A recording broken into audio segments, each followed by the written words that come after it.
അസമിൽ അനധികൃത കയ്യേറ്റം എന്നതിന്റെ പേരിൽ കഴിഞ്ഞ കുറച്ചു നാളുകളായി അവിടെ ബുൾഡോസർ രാജ് നടപ്പാക്കിക്കൊണ്ടിരിക്കുകയാണ് അസം സർക്കാർ. അതങ്ങനെ നിർബാധം തുടരുകയാണ്.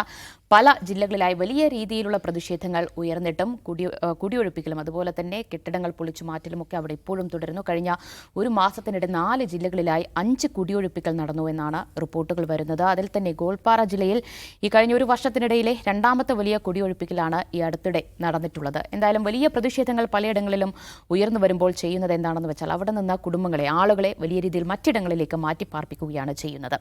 ബുൾഡോസർ രാജിനെതിരെ വലിയ രീതിയിൽ സുപ്രീം കോടതിയിൽ നടക്കം മാർഗനിർദ്ദേശങ്ങളും രൂക്ഷ വിമർശനവും ഒക്കെ ഉയർന്നു കഴിഞ്ഞിട്ടും ഇപ്പോഴും പലയിടങ്ങളിലായി അത് നടപ്പാക്കിക്കൊണ്ടിരിക്കുകയാണ് BJP അധികാരത്തിലുള്ള സംസ്ഥാന സർക്കാരുകൾ എന്നതാണ് വ്യക്തമാകുന്നത്.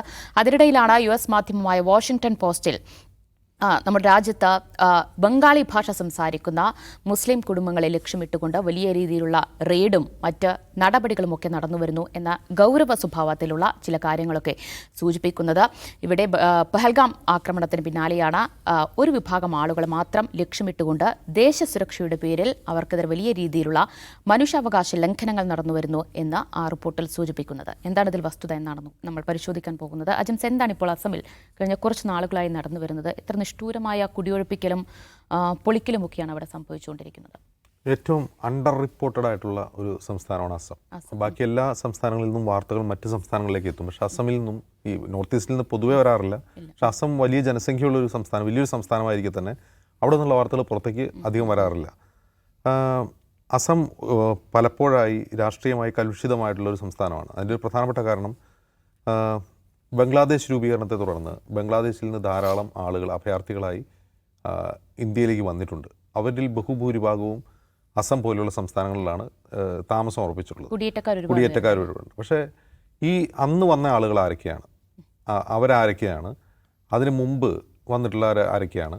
കാരണം ഈ പ്രദേശം എന്ന് പറയുന്നത്, നമ്മൾ ഈ നോർത്ത് ഈസ്റ്റ് എന്ന് പറയുന്ന പ്രദേശം ബ്രിട്ടീഷ് ഭരണകാലത്ത് ആളുകൾ വ്യാപകമായി, ഇപ്പോൾ ബംഗ്ലാദേശ് ഇന്നറിയപ്പെടുന്ന സ്ഥലം, മ്യാൻമർ, ബർമ്മ, നോർത്ത് ഈസ്റ്റ്, ഈ സ്ഥലങ്ങൾ എന്ന് പറഞ്ഞാൽ അവിടെയെല്ലാം ഉള്ള ആളുകൾ ഏതാണ്ട് ഒരേ ജീനുള്ള ആളുകളും ഒരേ ടൈപ്പ് ആളുകളാണ്.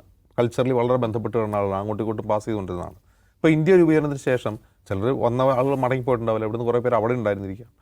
അപ്പോൾ അസമിൻ്റെ ഒരു പ്രത്യേകത, അസമിൽ പിന്നീട് ഉയർന്നു വന്ന, സ്വാതന്ത്ര്യത്തിന് ശേഷം ഉയർന്നു വന്ന ഈ അസം ദേശീയതാവാദം, പ്രത്യേകിച്ചും ഭാഷ അടിസ്ഥാനമാക്കി ഉയർത്തുന്നൊരു വാദമുണ്ട്. ആ വാദം വലിയ തോതിലുള്ള പ്രക്ഷോഭങ്ങളിലേക്ക് പിന്നീട് നയിച്ചു. അത് പല രാഷ്ട്രീയ പാർട്ടികളുടെ രൂപീകരണത്തിന് കാരണമായി. അസം ഗണ പരിഷത്ത് പോലുള്ള പാർട്ടികളുടെ രൂപീകരണത്തിന് കാരണമായി. അവരുന്നയിക്കുന്ന പ്രധാനപ്പെട്ട പ്രശ്നം, ഇവിടെ ധാരാളം ബംഗ്ലാ സംസാരിക്കുന്ന ആളുകളുണ്ട്, അവരെയൊക്കെ ഇവിടുന്ന് പുറത്താക്കണം എന്നുള്ളതാണ് അവർ പ്രധാനപ്പെട്ട ആവശ്യം. അസമീസ് ഭാഷ സംസാരിക്കുന്ന ആൾക്കാർ മതി, ബംഗ്ലാ ഭാഷ സംസാരിക്കുന്നവർ വേണ്ട. ബംഗ്ലാ ഭാഷ സംസാരിക്കുന്ന ആളുകൾ അവിടെ എത്തിയത് എങ്ങനെയാണെന്ന് വെച്ചാൽ അസമിൽ ധാരാളമായി തേയിലത്തോട്ടങ്ങളുണ്ട്. അപ്പോൾ അവിടെ തൊഴിലാളികളായി ഈ ബംഗ്ലാ സംസാരിക്കുന്ന പ്രദേശങ്ങളിൽ ധാരാളം പേർ അവിടെ കുടിയേറിയിട്ടുണ്ട്. അവരെ മൊത്തം പുറത്താക്കാൻ പറ്റില്ല, കാരണം അവരെ ഇന്ത്യൻ പൗരന്മാരല്ലാന്ന് വരുത്തി തീർക്കുക. യെസ്. അപ്പോൾ ആ വരുത്തി തീർക്കാനിടയായ സാഹചര്യം എന്ന് പറഞ്ഞാൽ ഈ പറയുന്ന ബംഗ്ലാദേശ് രൂപീകരണ കാലത്ത് കുറേ അധികം ആളുകൾ അഭയാർത്ഥികളായി ഇന്ത്യയിലേക്ക് വന്നിട്ടുണ്ട്. അപ്പോൾ ഇവരൊക്കെ അങ്ങനെയാണ് എന്നാണ് സ്ഥാപിക്കുന്നത്. അപ്പോൾ അതിനെ ആ ഒരു വിഷയത്തെ, ആ പൊളിറ്റിക്കൽ ഡിസ്കോഴ്സിനെ നേരിടാൻ വേണ്ടിയാണ് രാജീവ് ഗാന്ധിയുടെ കാലത്ത് NRC പ്രഖ്യാപിക്കുന്നു, 2019 അത് നടപ്പാക്കുന്നു. അപ്പോൾ ആദ്യമായി NRC നടപ്പാക്കുന്ന സംസ്ഥാനം അസമാണ്. വളരെ 10-20 ലക്ഷം മനുഷ്യർ അതിൽ നിന്ന് പട്ടികയിൽ നിന്ന് പുറത്തായി.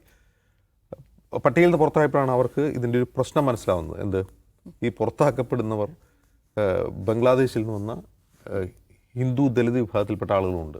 യഥാർത്ഥത്തിൽ ആ വിഷയം മുന്നിൽ വരുമ്പോഴാണ് CAA കൊണ്ടുവരുന്നത്. അപ്പോൾ CAA കൊണ്ടുവരുമ്പോൾ എന്താ സംഭവിക്കുക? ബാക്കിയുള്ളവന്മാരെ മൊത്തം പുറത്താക്കാം, ഇവർക്ക് ഇവിടെ പൗരത്വം കൊടുക്കുക എന്നുള്ളതാണ് അവരുടെ ലൈൻ. അതൊരു ഊരാക്കുടുക്കായിരുന്നു BJP സംബന്ധിച്ച്. ഇപ്പം നമ്മൾ കണ്ടുകൊണ്ടിരിക്കുന്നത്, ഇപ്പോൾ NRC പൂർണ്ണമായിട്ട് നടപ്പാക്കാനും പറ്റില്ല. കാരണം ഈ അസമിലെ വിഷയം മറ്റൊന്നാണ്. അസം ദേശീയവാദികളുടെ ആരോപണം, ബംഗ്ലാ ഭാഷ സംസാരിക്കുന്ന ആരായാലും, ഹിന്ദു ഓർ മുസ്ലിം ആരായാലും പുറത്താക്കണം എന്നുള്ളതാണ് അവരുടെ വാദം. അപ്പോൾ ഈ CAA പ്രകാരം ഇവർക്ക് പൗരത്വം കൊടുക്കാനും കഴിയില്ല. NRC പ്രകാരം ഇവർ മൊത്തം ഇവർ ആട്ടി ഓടിക്കണമെങ്കിൽ അങ്ങോട്ട് കൊണ്ടുപോകണം. ഇത്രയും മനുഷ്യരെ, 10-20 ലക്ഷം മനുഷ്യരെ കൊണ്ട് ജയിലിൽ പാർപ്പിക്കാനും കഴിയില്ല. അങ്ങനെ ഒരു ഊരാക്കുടുക്കിലാണ്. അപ്പോഴാണ് ഹിമന്ത ബിശ്വ ശർമ്മ അവിടെ അധികാരത്തിൽ വരുന്നത്. ഹിമന്ത ബിശ്വ ശർമ്മ ചെയ്ത വളരെ എളുപ്പത്തിലൊരു പരിപാടി, ഈ ആളുകളുടെ മുഴുവൻ ടാർഗറ്റ് ചെയ്തിട്ട് ആളുകളുടെ വീടാണ് പൊളിച്ചു കളയുക എന്നുള്ളതാണ്. അത് നമ്മൾ UPയിലും അതുപോലെ ഡൽഹിയിലൊന്നും കണ്ട പോലെയല്ല. കാരണം അവിടെ ഏതെങ്കിലും തരത്തിലുള്ള ചെറുത്തുനിൽപ്പ്, കോടതി, അങ്ങനെയൊക്കെ എന്തെങ്കിലും ഉണ്ടാവും. ഇവിടെ അങ്ങനെയൊന്നുമില്ല. ഇവരെന്ന് വെച്ചാൽ ഈ ബ്രഹ്മപുത്ര നദിയിൽ വെള്ളം പൊങ്ങുമ്പോൾ വെള്ളപ്പൊക്കത്തിൽ ഡിസ്പ്ലേസ്ഡ് ആവുന്ന ആളുകൾ അവിടെ ഈ പറയുന്ന ബ്രഹ്മപുത്ര നദിയുടെ ഡെൽറ്റകളുണ്ട്, മണൽത്തിട്ടകൾ, അവിടങ്ങളിൽ വീട് വെച്ച് താമസിക്കുകയാണ്. ലക്ഷക്കണക്കിന് മനുഷ്യർ അങ്ങനെ ജീവിക്കുന്നുണ്ട്. ഭൂമിയും വീട് നഷ്ടമായ ആളുകൾ എവിടെയെങ്കിലും കെട്ടിമറക്കപ്പെട്ട ചെറിയ കുടിലുകളിൽ താമസിക്കുന്നു. ആ ചെറ്റക്കുടിലുകളാണ് ഈ പൊളിച്ചു കളയുന്നത്. ഇനി അവിടെയും താമസിക്കാതെ മറ്റെവിടെയെങ്കിലും വനഭൂമിയിലോ വനത്തോട് ചേർന്ന ഭൂമിയിലൊക്കെ ജീവിക്കുന്ന മനുഷ്യരുണ്ട്. ഇവരെയൊക്കെ ഒഴിപ്പിക്കാൻ വേണ്ടി സർക്കാർ തന്നെ കക്ഷിയായി അപ്പീൽ പോയി കോടതിയിൽ നിന്നോ നാഷണൽ ഗ്രീൻ ട്രിബ്യൂണലിൽ നിന്നോ ഒരു വിധി വാങ്ങി ആ വിധിയുടെ മറവിൽ പൊളിച്ചു നിൽക്കുകയാണ്.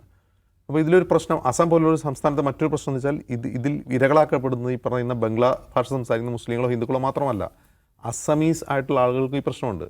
അവരിൽ പലർക്കും സ്വന്തമായ ലാൻഡ് ഡീഡ് ഇല്ല, സ്വന്തമായ ഭൂരേഖകളില്ലാത്ത തദ്ദേശീയരായ മനുഷ്യരോടെയുണ്ട്. അപ്പോൾ ഇത് പക്ഷേ ഭരണകൂടം കുറേ കൂടി ഡിസ്ക്രിമിനേറ്റീവായിട്ട് അവർക്ക് ഒഴിപ്പിക്കേണ്ടവരെ മാത്രം ഒഴിപ്പിക്കുന്നു. സർക്കാർ പ്രഖ്യാപിക്കുന്നത് ഞങ്ങളിവിടെ പുനരധിവസിപ്പിക്കുന്നതാണ്, ആരും പുനരധിവസിപ്പിച്ചതായിട്ട് രേഖകളില്ല. അപ്പോൾ ഏറ്റവും ക്രൂരമായ ബുൾഡോസർ രാജ് നടക്കുന്ന ഒരു സംസ്ഥാനമാണ് അസം. പക്ഷെ നമ്മൾ യു പിയിലോ ഡൽഹിയിലോ കണ്ടതുപോലെ അത് റിപ്പോർട്ട് ചെയ്യപ്പെടുന്നില്ല, അത് ഇന്ത്യയുടെ ഒരു പൊതു ഡിസ്കോഴ്സിലേക്ക് വരുന്നില്ല, അതാരും ചൂണ്ടിക്കാട്ടുന്നില്ല. അവിടെ മനുഷ്യാവകാശ സംഘടനകളില്ല, അവർക്ക് വേണ്ടി ലീഗൽ ഫൈറ്റ് ചെയ്യാൻ പോലും ആളുകൾ കുറവാണ്. അങ്ങനെ അവർ പൗരത്വം തന്നെ ചോദ്യം ചെയ്യപ്പെടുകയാണ്. മറ്റുള്ളവർക്ക് പൗരത്വമെങ്കിലും ഉണ്ട്, ഈ പൊളിക്കുന്നതൊക്കെ പൗരത്വമില്ലാത്തവരാണ്, അവരാരും പിന്നീട് ചോദിക്കാൻ വരില്ല എന്ന ധൈര്യത്തിലാണ് ഇത് ചെയ്യുന്നത്. പൗരത്വമില്ലാത്തവരാണെന്ന് തീരുമാനിക്കുന്നത് ഭരണകൂടമാണ്. അപ്പോൾ നമ്മളിപ്പോൾ മ്യാൻമറിൽ കണ്ടിട്ടുള്ള റോഹിംഗ്യകളുടെ പലായനം പോലെ ഒരു ഇൻറ്റേർണൽ ഡിസ്പ്ലേസ്മെൻറ്റ് അസമിൽ നടന്നുകൊണ്ടേയിരിക്കുകയാണ് കഴിഞ്ഞ 4-5 വർഷമായിട്ട്. അതിൻ്റെ ഏറ്റവും ഒടുവിലത്തെ രൂപമാണെന്ന് നമ്മൾ കണ്ട കാഴ്ചകൾ.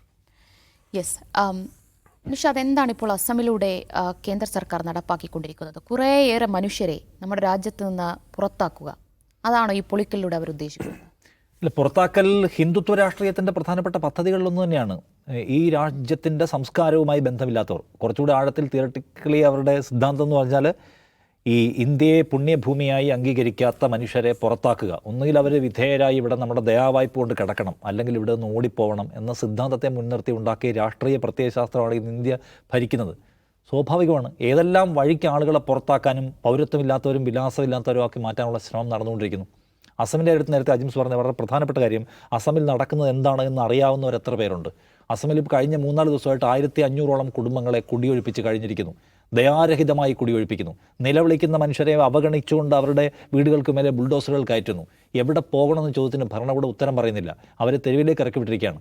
തെരുവിലിറക്കപ്പെട്ട മനുഷ്യർക്ക് പിന്നെ വിലാസമില്ല, അവർക്ക് റൈറ്റ്സ് ഇല്ല, അവകാശങ്ങളില്ല. അവർക്ക് അവകാശങ്ങൾക്ക് വേണ്ടി സംസാരിക്കാനുള്ള റൈറ്റ് പോലും ഇല്ല. അവരാക്രമിക്കപ്പെടാം, അവർ പോലീസിനാൽ വേട്ടയാടപ്പെടാം, ജയിലിലടയ്ക്കപ്പെടാം, കൊല്ലപ്പെടാം. ഇതിനൊന്നും ഒരു ചോദ്യവുമില്ല, ഉത്തരവില്ല.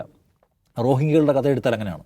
തെരുവിലിറക്കപ്പെട്ട മനുഷ്യരുണ്ടല്ലോ, ആരാലും അവർ അംഗീകാരമില്ലാത്ത മനുഷ്യർ, അവരെങ്ങനെ വേണമെങ്കിലും വേട്ടയാടപ്പെടാം. അവരുടെ സ്ത്രീകൾ, കുഞ്ഞുങ്ങൾ, അവരുടെ എല്ലാം സകലതും ഇല്ലാതാക്കപ്പെടും. അതൊക്കെ നടന്നുകൊണ്ടിരിക്കുകയാണ്.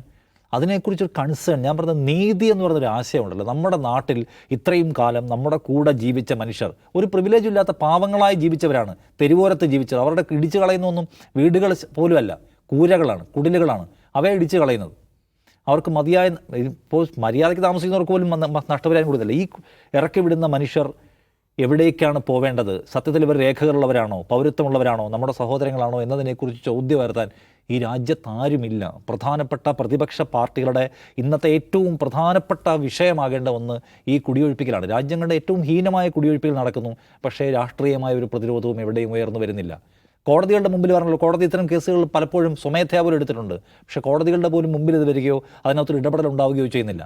ഒരു വിഭാഗം മനുഷ്യർ ഒരു പ്രത്യേക സമുദായത്തിൽ ജനിച്ചുപോയി എന്നതിൻ്റെ പേരിൽ അനുഭവിക്കുന്ന അനീതി കൂടിയായിട്ട് കാണണം. കാരണം എന്താണ്, ഈ പറയുന്ന കഴിഞ്ഞ മാസങ്ങളിലെല്ലാം കുടിയൊഴിപ്പിക്കപ്പെട്ട പ്രദേശങ്ങൾ എടുക്കുക, അവിടെയെല്ലാം നോട്ടീസ് കിട്ടിയും കിട്ടാതെയും പുറത്താക്കപ്പെട്ട മനുഷ്യർ, വീടുകൾ തകർക്കപ്പെട്ടവർ, അവരെല്ലാം ഒരു പ്രത്യേക വിഭാഗത്തിൽപ്പെട്ട ആൾക്കാരാണ്.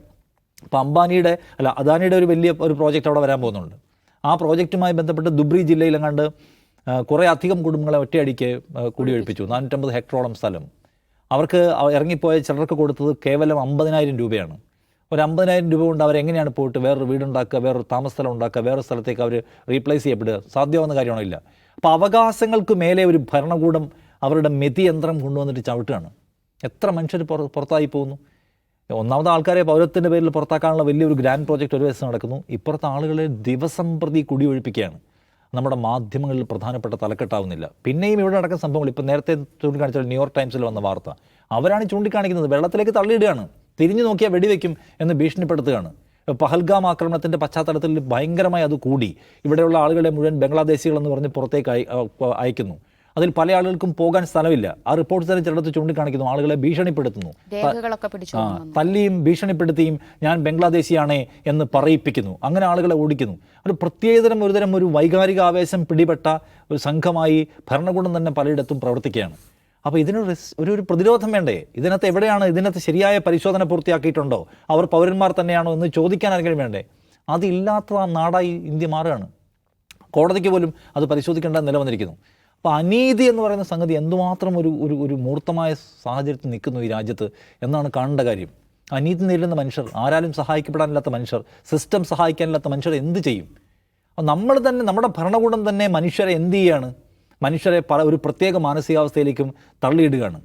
നിങ്ങൾക്ക് ഇഷ്ടമുള്ള നിലയ്ക്ക് നിങ്ങൾ പ്രതിരോധിക്കുക, നിങ്ങൾക്ക് ഇഷ്ടമുള്ള നിലയ്ക്ക് നിങ്ങളുടെ പണിയെടുക്കുക എന്ന മട്ടിൽ. അങ്ങനെയല്ല ഒരു ഭരണകൂടം പെരുമാറേണ്ടത്. എന്ത് ചെയ്യുന്നതിനും നിങ്ങൾ എല്ലായിടത്തും നോക്കുക, ആളുകളെ തോന്നുന്ന മറ്റുള്ള ആളുകളെ ഇറക്കി വിടാൻ നോട്ടീസ് പോലും കൊടുക്കാതെ. ഇന്നലെ വരെ സർക്കാർ കറണ്ടും വെള്ളവും വിദ്യാഭ്യാസ സ്ഥാപനങ്ങളൊക്കെ കൊടുത്ത മേഖലയിലെ ആളുകൾ ഇന്ന് അനധികൃതമായി താമസിക്കുന്നവർ, അവരെ ചവിട്ടി പുറത്താക്കുകയാണ്. അപ്പോൾ ജനങ്ങളെ നിങ്ങൾക്കൊന്നുമില്ല, നീതിയുടെ സങ്കല്പമായിട്ടുള്ള ഒന്നും നിങ്ങളെ സഹായിക്കാനില്ല എന്ന് പറഞ്ഞവർ അരക്ഷിതാവസ്ഥയിലേക്ക് തള്ളിയിടുകയാണ്. ഒരുതരം കുഴപ്പമുണ്ടാക്കുകയാണ്, ആഭ്യന്തരമായ കുഴപ്പമുണ്ടാക്കലാണിത്. ഇങ്ങനല്ല ഒരു വിഷയത്തെ ഡീൽ ചെയ്യേണ്ടത്. അപ്പോൾ കുഴപ്പത്തിലേക്ക് തള്ളിയിട്ട് മനഃപൂർവ്വം മനുഷ്യരെ എന്ത് ചെയ്യാണ്? അരക്ഷിതാവസ്ഥയിലേക്ക് തള്ളിയിട്ട് ആളുകളെ ഏത് നിലയ്ക്കുള്ള പ്രതികരണത്തിന് കഴിയുന്ന തരത്തിൽ ആൾക്കാരെ തള്ളിയിടുകയാണ്. ആ കുഴപ്പത്തെ ഉപയോഗിച്ചുകൊണ്ട് വീണ്ടും എന്ത് ചെയ്യാണ്? എന്നിട്ട് രാഷ്ട്രീയ അധികാരം നേടാൻ നോക്കുകയാണ്. നമ്മുടെ നാട് കഴിഞ്ഞ 10-15 വർഷമായിട്ട് കാണുന്ന ഏറ്റവും ഭയാനകമായ കാഴ്ചകൾ ഒന്നിനെ ഒരിക്കൽ കൂടി കാണുന്നു. നോർത്ത് ഈസ്റ്റിലൊക്കെ നടക്കുന്നുണ്ട്. ഇപ്പോൾ മണിപ്പൂരിൻ്റെ കാര്യം, അവിടെ എത്ര പേര് ആകെ മരിച്ചു എന്നും വല്ല കണക്കുണ്ടോ? നമുക്കറിയാമോ? ഇല്ല. ഇപ്പോഴവിടെ എന്താ നടക്കുന്നത് നമുക്കറിയാമോ? ഇല്ല. എല്ലാ അടച്ചു വെക്കപ്പെട്ട മതിലിനകത്ത് മനുഷ്യർ അനുഭവിക്കുന്ന വേദനയുടെ ചെറിയ ഭാഗങ്ങളെ പുറത്തു വന്നിട്ടുള്ളൂ. ഇത് ജനാധിപത്യ രാഷ്ട്രം നിലയ്ക്ക് ഒരു നാടിനെക്കുറിച്ച് സ്വപ്നം കാണുന്ന ഒരു തലമുറയ്ക്കോ അല്ലെങ്കിൽ ഒരു ആധുനിക സമൂഹത്തിനോ യോജിക്കാൻ കഴിയാത്ത ദുർഘടമായൊരു സിറ്റുവേഷൻ നിരന്തരമായി ക്രിയേറ്റ് ചെയ്യുകയാണ് ഈ ഭരണകൂടം. നമ്മുടെ ദുർവിധി എന്നല്ല എന്ത് പറയും? തീർച്ചയായും അത്യന്തം അപലപനീയമായ കാര്യങ്ങൾ തന്നെയാണ് അസമിൽ നടന്നുകൊണ്ടിരിക്കുന്നത്. അവിടെ ഒരു വിഭാഗം ആളുകളെ മാത്രം തെരഞ്ഞു പിടിച്ചുകൊണ്ട് അവരെ അറ്റാക്ക് ചെയ്യുകയാണ്, അവരെ കുടിയൊഴിപ്പിക്കുന്നു, അവരുടെ വീടുകളും കെട്ടിടങ്ങളും ഉപജീവന മാർഗവും ഒക്കെ ഇല്ലാതാക്കുകയാണ് സർക്കാർ ചെയ്യുന്നത്. പക്ഷേ അവർക്ക് വേണ്ടി ശബ്ദിക്കാനോ പോരാടാനോ ആരുമില്ല എന്നതാണ് വാസ്തവം.